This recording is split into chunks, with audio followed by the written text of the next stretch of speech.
Let's check on stories we're following for you today on Robin Hood Radio. The National Weather Service does have a winter weather advisory in effect for Litchfield County and adjacent Dutchess County, and a winter storm warning for Berkshire County in Massachusetts. A wintry mix of snow, sleet, and rain is expected today. Total wet snow and sleet accumulations 1 to 3 inches. This is not from what happened last night. This is for what is expected today here in Litchfield County. It runs till 5 p.m. this evening. We'll get the full details from Pat Pagano and his take on the weather coming your way in just a few minutes.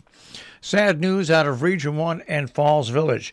The Taberski family has announced the passing of Ed Taberski, husband, father, grandfather, and great-grandfather, on January 21st. He passed away at his home surrounded by his wife, sons, and family. Now, the family's in the process of making arrangements and will provide details. They say, feel free to use Facebook to share your thoughts and memories and pictures. And if you have any specific questions, you can contact Jeff Taberski on Facebook Messenger. As we said, as soon as we get the details in, we'll pass them along to you.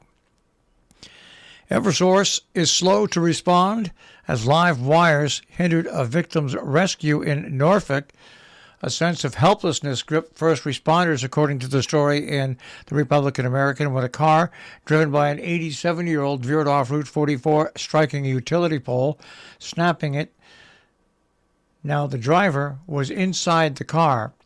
Making the situation worse was the long response time, more than an hour before Eversource personnel responded to the scene, leaving the injured person trapped inside the vehicle, which was resting on its side and smoking.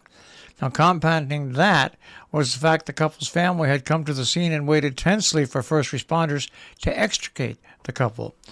Eversource receives a Priority 1 alert from Litchfield County Dispatch for a rollover with entrapment at live wires. Within minutes of the accident, Priority 1 is used exclusively when there is direct and imminent danger to the public, including direct human contact with live wires and live wires on vehicles. The call should have resulted in a heightened level of dispatch, according to them, but 68 minutes elapsed before an Eversource crew arrived.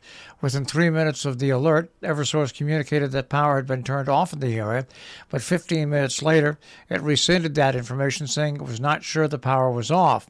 When the wires were finally removed, firefighters freed the Greens within 15 minutes, and they were attended by 2 EMTs from North Canaan and Norfolk, but the long delay had complicated transport.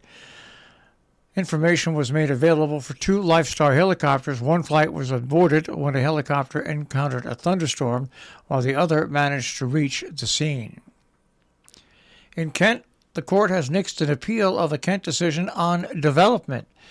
An appeal against the Planning and Zoning Commission decision to approve a conservation development on 13 units at 227 North Main Street, Route 7, was dismissed by the Torrington Superior Court. In 2021, Angela and Andrew Bacon of Long City Island, New York, and Eric Tees of Cornwall submitted applications to the Building and Market 13 single-family homes on 13 acres on a piece of property considered the northern gateway to town. It's one of the last open properties on the village residential zone. The plans showed the proposal would have 2 community spaces, one housing in the existing barn near the front of the land, and the second would contain a small community in the center and a pool in the rear in the center of the back of the land.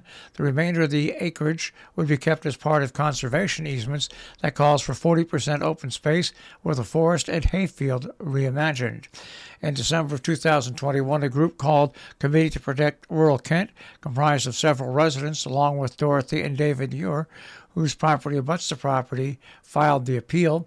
The finding also stated that the submission of homeowner association documents was not practical or possible before the approval of development, and no zoning permit or certificate of compliance would be issued until that condition was fulfilled.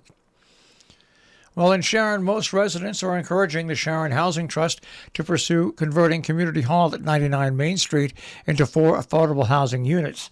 Once again, from the Republican American this weekend, a show of hands found most favor the concept during a recent information session at the Sharon Playhouse to get public input. The $300,000 estimate given for conversion project would come out of the town budget, would not come out of the town budget. Resident Meg Salowitz called on the project modest, needed, and environmentally sound. She also talked to the town's generosity, noting that when Hotchkiss Library put out a request for funds for its renovation, $3 million was raised. Quote, I agree with Meg that we can find some type of optimism and willingness for this. That from Roger Liddell. The trust showed residents a video, Housing Our Neighbors, which explained local initiatives while also stressing the need for more affordable housing. Selectman Dale Jones, who sits on the trust, said the organization is hoping 15 to 20 affordable housing sites will be found over the next 4 years. The plan is to raise funds for the project locally and be able to give priority to those who work in the region. Once again, a reminder, the Canaan Foundation is accepting grant proposals from not-for-profit organizations for community programs and projects that benefit residents of the town of North Canaan.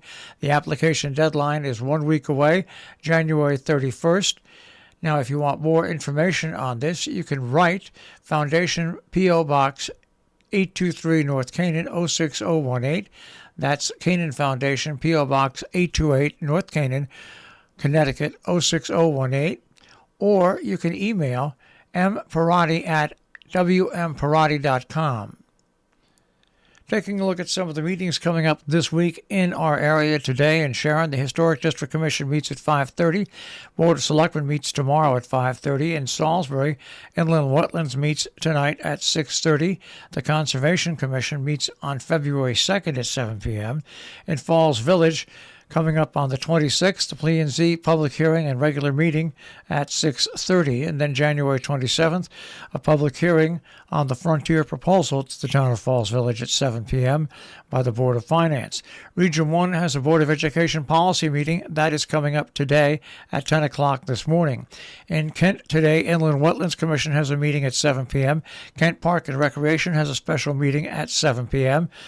Also, the Board of Education for Kent has a special meeting tomorrow at 6 p.m. In Cornwall today at 7 p.m., the Zoning Board of Appeals meets via Zoom. Tomorrow at 7:30, the Economic Development Commission has a meeting via Zoom. In Millerton, the Board of Trustees has a public hearing that comes up tonight at 6 p.m. And in Sheffield, coming up on the 25th, the Planning Board will meet at 7 p.m. Now, the Taconic Grange Crowding Bee, offered in conjunction with the Mother's Old Style Life Skills series of workshops, will be held Thursday, January 26 at 1 p.m. at the Taconic Grange Hall, 7 Dunbar Road in Sharon, off Route 4 between Sharon and Cornwall Bridge. Bring a knife, a cutting board, a bowl, a large spoon, and wide-mouthed jars. They'll supply the salt and cabbage, and you can feel free to bring along other vegetables to pickle. RSVP and email questions to taconicgrange@gmail.com or call 860-364-5373. The Super Supper for January will be ready for pickup and delivery on Friday, January 27th. They usually make 130 dinners, and they get sold out about 1 week before deadline. This month, the sponsor is Noble Horizons. You can enjoy a hearty soup, bread, cheese, and some fruit, and a cookie or brownie. Meals are ordered free of charge. Delivery is available to homes and workplaces. Donations are accepted. Pick up at Salisbury Congregational Church on Library Street, side door in Salisbury from 3 till 5 p.m. on the 27th. You must pre-order by Wednesday of this week in between 860-337-2470. Owls Among Us will be presented Friday at 7 to 8:15 at the Sharon Audubon Center. For more information, sharon.audubon.org. That's sharon.audubon.org, or call 860-364-0520, extension 115. The D.M. Hunt Library offers Birds of the World exhibit planned by Kellogg students. The show will include paintings, drawings, and sculptures by students from kindergarten through 8th grade. There will be an opening reception on Saturday at 11 till noon. The exhibit will remain on display through March the 3rd. Our business brief is underwritten by Morgan's at the Interlaken, interlakenin.com. You'll also find them on Facebook and Instagram, and by Salisbury Bank, salisburybank.com. The Dow Jones Industrial Average starts off today at 33,133.84. The S&P 500 at 3914.81, and the NASDAQ at 11,355.39. We'll take a look at that tri-state forecast. That'll come your way in just a few moments.